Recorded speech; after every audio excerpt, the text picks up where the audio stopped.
Kairete, everyone. Today, me and my little assistant, which you consider, are going to talk a little about one of the greatest guitar players of all time, and sadly one of the most unknown, or better. He's become unknown nowadays, but once he's been one of the greatest. His name is T-Bone Walker, and he was the guy who inspired people like Jimi Hendrix or B.B. King. Matter of fact, he's been the first, let's say, acrobatic guitar player, playing, jumping, swinging with the guitar behind his neck, playing with his mouth. He's been the first one, so basically Hendrix simply copied most of the things that T-Bone Walker did. Besides burning a guitar, this is a thing that only Hendrix did. So, let's start saying that T-Bone Walker had a peculiar way of playing guitar. While playing chords, simply, or singing, he used to hold his guitar like a normal guitar player, a little backward, I think, because he had a huge guitar. While playing a solo, he put the guitar at 90 degrees, like this. You may wonder how he did it. Simply, he put his shoulder strap only on one shoulder, so he could hold the guitar like this. One thing before we go on, it's quite a dangerous technique because the shoulder strap is going to pass right in front of your neck, and I think that's pretty dangerous. You can injure yourself very bad. So basically, if you wanna play like T-Bone Walker, I recommend you to find another technique, because for me this is too dangerous. Anything that goes in front of your neck while playing is dangerous. I don't recommend it at all. So basically, while he was playing, he was holding the guitar like this. Now, I don't know if T-Bone Walker was a small guy or his guitar was quite huge. Matter of fact, all his arm was on the body. This is a thing that I can show you today because either my arm is too big or my guitar is too small. I don't really know. But basically, the center of his technique was in his elbow, which was on the body, because while playing he bowed the right wrist like this and used to pick with his arm. Let's say a little thing before we keep on going. While playing strong notes, he used to play with his arm, but while playing softer notes, he used to play with just with a pick, with two fingers, like this. It's quite hard playing like him. You see? Oops, wrong. I'm just playing with. It's quite hard if you try. Just move your fingers. Not the hand, not the arm, the shoulder, just the fingers. You see, you can obtain a really tiny sound, and then, yeah, I think you heard it, a stronger sound with the arm. Now, another thing that we gotta say is that I think T-Bone Walker used the dynamics in order of creating a distortion, or else something that at the time we can call distortion, but wasn't a proper distortion. I think he used an extreme equalization, because I heard that the sound got saturated while playing stronger. So basically this should mean that his equalization was a little extreme, and he created a distortion with the dynamics, which basically is how dynamics led to distortions the first time. Many guitar players use this kind of technique. In the 70s and the 80s, Brian May saturated his Vox. He cranked everything up in order of reaching that sound. Matter of fact, he burned more than 1 amp. But let's go back to T-Bone Walker. And yes, the distortion was created by dynamics. So basically, if you want to play like T-Bone Walker, you need a huge study about dynamics and picking technique. Now, if you let me do it, I'm going to put my guitar back as a normal guitar player, because I'm not T-Bone Walker, and basically about his right arm there's no need to show the position anymore. Let's talk a little about his left hand. Now, as you can see, he had a unique position because he was like this. I got to put the guitar back again, and he covered like 3 strings with his thumb, which basically is a thing that also Steve Vai can do. So either again you need big hands or a guitar with a small neck, not a thin neck necessarily, just a small neck. While the body must be huge, something like oversized for you, actually the neck should be something undersized for your hand. It's basically a strange thing because a guitar is basically balanced with the body and the neck with some kind of balance. So basically you need a guitar with a huge body and a small neck. This is it. Now let's say a little thing about his left hand. Like any other blues or jazz player, he uses thumb in order of playing these 2 strings, the bigger strings. So basically, if you want to play a 7th chord, you need to put the thumb on the, it's quite hard if you're not used to it, on the last string, and then play the rest like Hendrix did beside.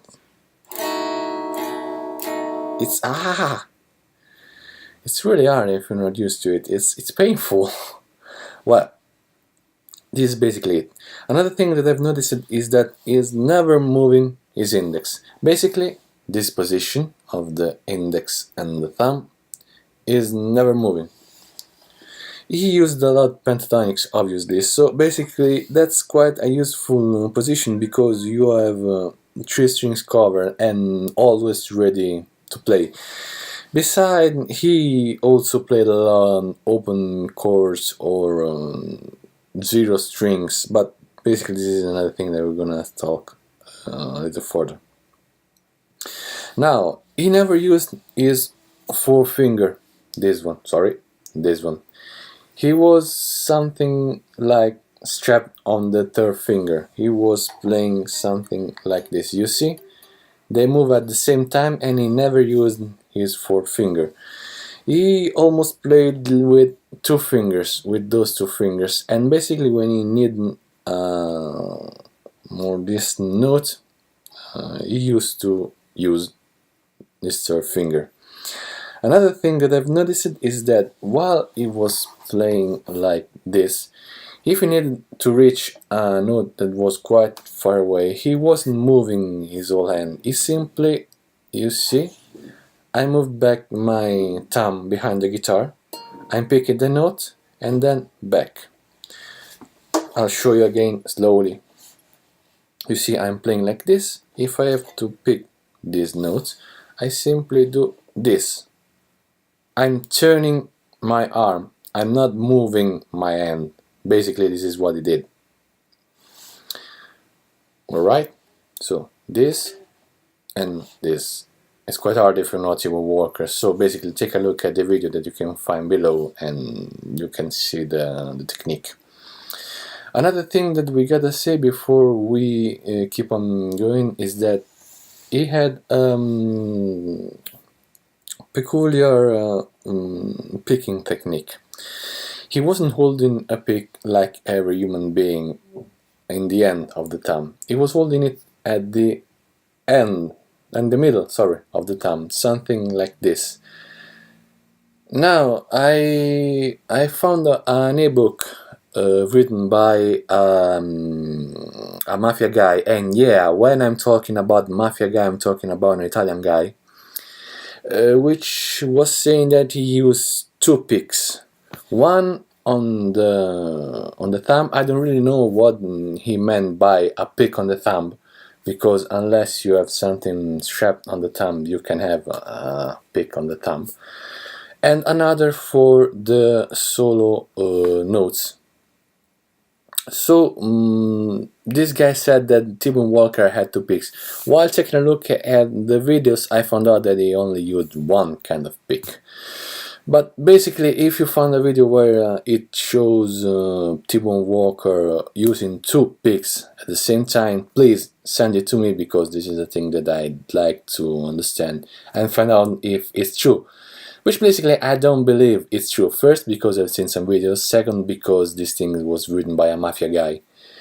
So basically, use a huge pick, a heavy pick, hold it like this. I show you again in the middle. Actually, use this kind of picking technique with this index like this.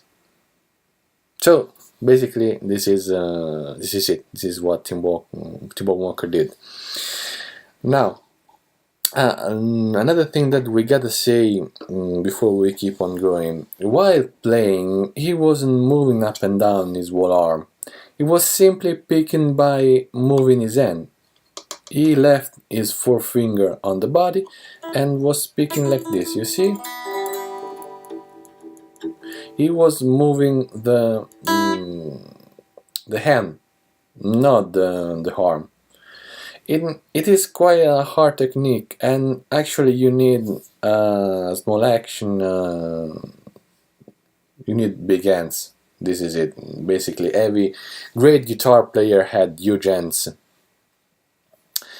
Now, what else we got to say about T-Bone Walker? Yeah, basically, this is about the technique of left and right hand.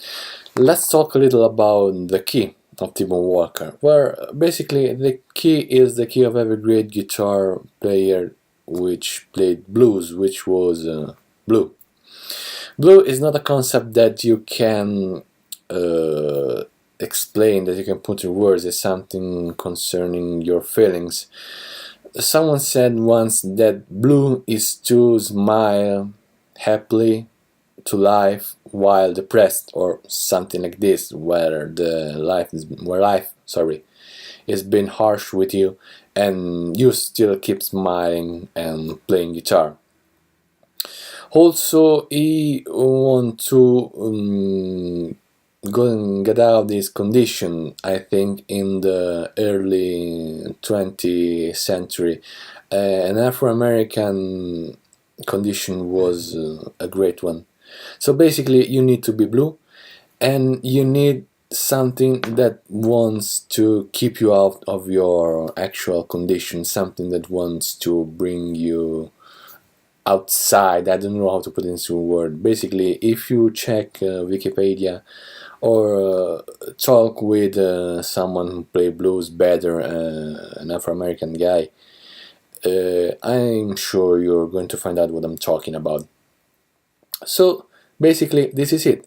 If you wanna know anything else, or you wanna have some detail about anything, just add me on Facebook. Again, you're not going to find me as an artist, you're going to find me as one of the others, as a simple guitar player. And I'm telling you again, if you want some personal advice, just link me your video where you show me your technique, and I can give you some free advice. So, I hope you liked this video about T-Bone Walker. I think I'll keep on going with these great guitar players. I think I'll going to Hex, Hendrix or BB King next time. But basically, this is pretty much it. I hope you like it, and see you in my next video. Bye!